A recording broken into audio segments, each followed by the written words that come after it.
বছরে অর্থাৎ এই 2025-এ উচ্চ মাধ্যমিকের তৃতীয় সেমিস্টারের পরীক্ষা, যেটা কিনা শেষ হয়েছে গত সেপ্টেম্বরের 22 তারিখে, সেই পরীক্ষার ফল প্রকাশিত হতে চলেছে। হ্যাঁ, অক্টোবরে কিন্তু সবাই আমরা জানতাম, কিন্তু সেটা অক্টোবরে প্রকাশ হচ্ছে না, 31 অক্টোবরের আশেপাশে বলে বোর্ডের তরফে আগেই জানানো হয়েছিল। তো সেই চূড়ান্ত ফলাফল কিন্তু প্রকাশিত হতে চলেছে অক্টোবরে নয়, নভেম্বরের প্রথম সপ্তাহে। গুরুত্বপূর্ণ এই আপডেট নিয়ে হাজির হয়ে গেলাম আজকের এই ছোট্ট উপস্থাপনার মধ্যে দিয়ে তোমাদেরই এসপি ম্যাম। চ্যানেলে প্রত্যেককে স্বাগত জানিয়ে শুরু করছে আজকের উপস্থাপনা, যেখানে এই বিশেষ আপডেটটা তোমাদের জন্য নিয়ে এসেছি। উচ্চ মাধ্যমিক বোর্ড সভাপতি চিরঞ্জীব ভট্টাচার্য তিনি কিন্তু স্পষ্টত জানিয়ে দিয়েছেন যে উচ্চ মাধ্যমিকের তৃতীয় সেমিস্টারের রেজাল্ট সেটা কিন্তু প্রকাশ হবে নভেম্বরের প্রথম সপ্তাহে। সেই সম্পর্কিত একটা গুরুত্বপূর্ণ আর্টিকেল একটা বহুল প্রচলিত সংবাদপত্রে বেরিয়েছে, সেটাই কিন্তু আজকের উপস্থাপনায় তোমাদের জানাতে চলেছি। তোমাদের এই তৃতীয় সেমিস্টারে পরীক্ষা নিয়ে নানান বিতর্ক ছিল, এখনো আছে, এবং সেখানে সিলেবাস কমানো, সময় বাড়ানো, এরকম নানান কিছু চলছিল। মাঝখানে একটা আপডেট আমরা পেয়েছিলাম যে এই পরীক্ষা পদ্ধতির যে প্যাটার্ন সেটাই হয়তো সম্পূর্ণ বদলে যাবে। ফার্স্ট এবং থার্ড সেমিস্টারে গিয়ে, মানে ক্লাস 11-এর ফার্স্ট এবং ক্লাস 12-এর থার্ড সেমিস্টারে যেটা এমসিকিউ ছিল সেটা হয়তো 11-এর সেকেন্ড এবং 12-এর ফোর্থে আসবে, আর বড় প্রশ্নের জন্য সেটা ঠিক উল্টোটা হয়তো হবে। কিন্তু জানা যাচ্ছে যে না, এরকম কোনো পরিবর্তনও এখন বর্তমানে সম্ভব হচ্ছে না। এইরকম নানান কিছু আপডেট আকারে নিয়ে চলে এসেছি। গুরুত্বপূর্ণ আপডেটগুলো অবশ্যই তোমাদের জানার প্রয়োজন রয়েছে। তোমাদের মধ্যে অনেক রকমের যে চিন্তা ছিল সেগুলো দূর করার জন্য কিন্তু এই আপডেটটা ভীষণ গুরুত্বপূর্ণ।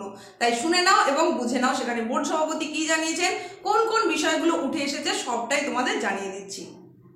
এখানে বলা হচ্ছে উচ্চ মাধ্যমিকের তৃতীয় সেমিস্টারের ফল বেরোবে নভেম্বরের প্রথম সপ্তাহে। রবিবার কথা জানালেন উচ্চ মাধ্যমিক শিক্ষা সংসদের সভাপতি চিরঞ্জীব ভট্টাচার্য। এবছর তৃতীয় সেমিস্টারে পরীক্ষা দিয়েছে 6,60,343 জন পরীক্ষার্থী। তবে তৃতীয় সেমিস্টারের ফল নভেম্বরের প্রথম সপ্তাহে বেরোলেও সামগ্রিক ফলের জন্য পরীক্ষার্থীদের অপেক্ষা করতে হবে চতুর্থ সেমিস্টারের ফলের জন্য। এটা তোমরা জানোই, থার্ড এবং ফোর্থ সেমিস্টার মিলিয়ে তোমাদের সামগ্রিক মূল্যায়ন হবে উচ্চ মাধ্যমিকের। এরপরে বলা হচ্ছে তৃতীয় সেমিস্টারে একজন পরীক্ষার্থী কোন বিষয়ে কত নম্বর পেয়েছে এবং মোট নম্বর কত তা ওয়েবসাইটে দিয়ে দেওয়া হবে। তবে কোনো মেধা তালিকা দেওয়া হবে না। চূড়ান্ত মেধা তালিকা চতুর্থ সেমিস্টারে পরেই দেওয়া হবে, তখন মার্কশিটের হার্ড কপিও পরীক্ষার্থীরা পাবে। তোমরা কিন্তু কোনো রকম হার্ড কপি যে পাবে না সেটা আমি আগেই এই চ্যানেলের থ্রু দিয়ে জানিয়েছিলাম। এদিন চিরঞ্জীব বলেন তৃতীয় সেমিস্টার শেষ হয়েছে গত 22 সেপ্টেম্বর। পরীক্ষা শেষ হওয়ার 1.5 মাসের আগেই ফল বেরিয়ে যাচ্ছে। তৃতীয় সেমিস্টার ওএমআর শিটে উত্তর দিয়েছে পড়ুয়ারা, সেই মূল্যায়ন কম্পিউটারের মাধ্যমে হচ্ছে, তাই দ্রুতও হচ্ছে। ফলাফল নভেম্বরের প্রথম সপ্তাহে ঠিক কবে বেরোবে তা 22 অক্টোবর নাগাদ আমরা জানিয়ে দেব। তাহলে একদম অ্যাপ্রোপ্রিয়েট ঠিক কোন ডেটে আসবে, এই যে 31 অক্টোবর বা নভেম্বরের প্রথম সপ্তাহ, এই যে একটা চলছে ব্যাপার, তার মধ্যে একদম অ্যাকিউরেট কোন ডেটে আসবে সেটা কিন্তু বোর্ডের তরফ থেকে হয়তো নোটিফিকেশন আকারেই জানিয়ে দেওয়া হবে। সেটা হচ্ছে 22 অক্টোবরের মধ্যে, 22 অক্টোবর জানিয়ে দেওয়া হবে বলে জানিয়েছেন। এবছর তৃতীয় সেমিস্টারে অনুপস্থিত ছিল ৭৯,৫২৮ জন পরীক্ষার্থী। এই অনুপস্থিত থাকা পরীক্ষার্থীদের তৃতীয় সেমিস্টারের পরীক্ষাগুলি চতুর্থ সেমিস্টারের সময়ে সাপ্লিমেন্টারি হিসেবে দেওয়ার সুযোগ থাকছে। ফলে চতুর্থ সেমিস্টারের পরীক্ষার্থীর সংখ্যা অনেকটাই বাড়তে পারে, এমনটাই অনুমান সংসদের। আগামী 12 ফেব্রুয়ারি থেকে চতুর্থ সেমিস্টারের পরীক্ষা শুরু। এই জায়গাটা ভালো করে কিন্তু লক্ষ্য করো, আগামী 12 ফেব্রুয়ারি থেকে চতুর্থ সেমিস্টারের পরীক্ষা শুরু, মানে 2026-এর 12 ফেব্রুয়ারি থেকে তোমাদের যে ফোর্থ সেমের পরীক্ষা হওয়ার কথা, সেখানে কিন্তু কোনো রকম নড়চড় হচ্ছে না। পরীক্ষা যে পিছিয়ে দেওয়ার কথা হচ্ছিল সেটা ফেব্রুয়ারির পরিবর্তে মার্চে বা এপ্রিলে, এই সংক্রান্ত ব্যাপারটা কিন্তু একেবারেই তাহলে কিছুই হচ্ছে না। সেটা সম্পর্কে তোমরা শিওর হয়ে যাও। তাহলে ফেব্রুয়ারিতেই তোমাদেরকে কিন্তু পরীক্ষা দিতে হচ্ছে ফোর্থ সেমিস্টারে।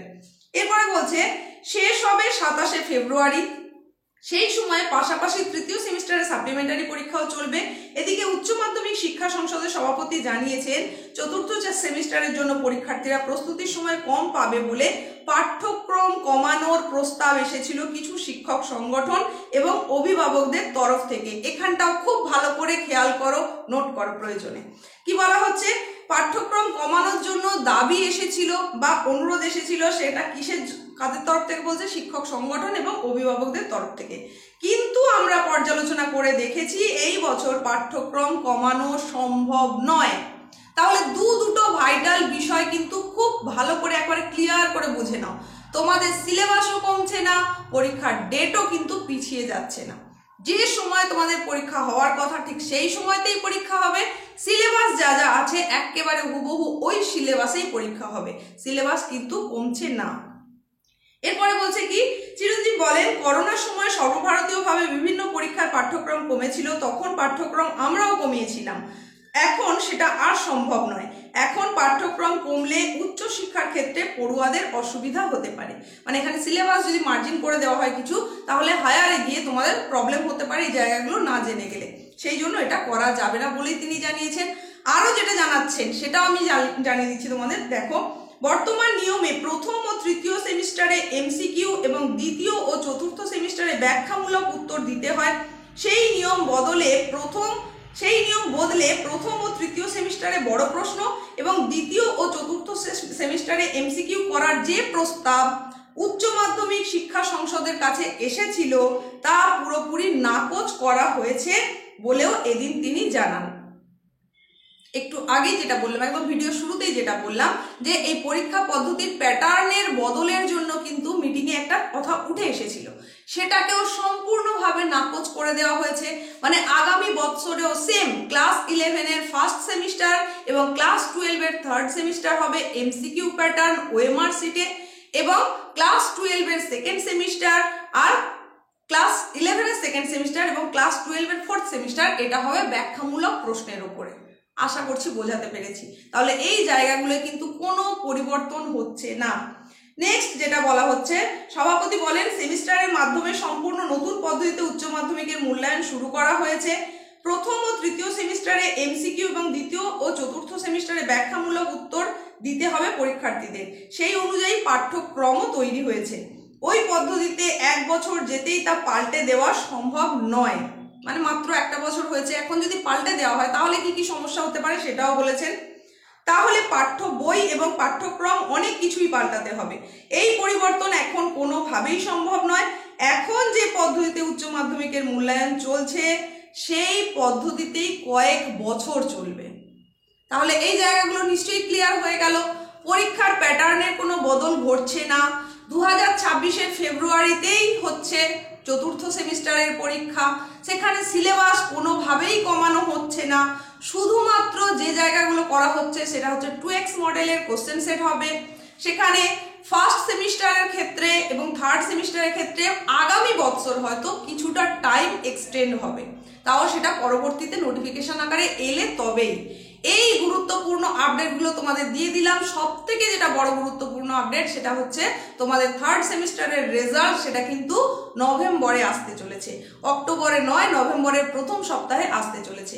এই যে গুরুত্বপূর্ণ আপডেটগুলো তুমি জানতে পারলে, এই রকমই আপডেট আরও যদি পেতে চাও তাহলে অবশ্যই চ্যানেলের সঙ্গে থাকতে হবে, নিয়মিত চোখ রাখতে হবে, ভালো লাগলে লাইক করে শেয়ার করে দিতে হবে।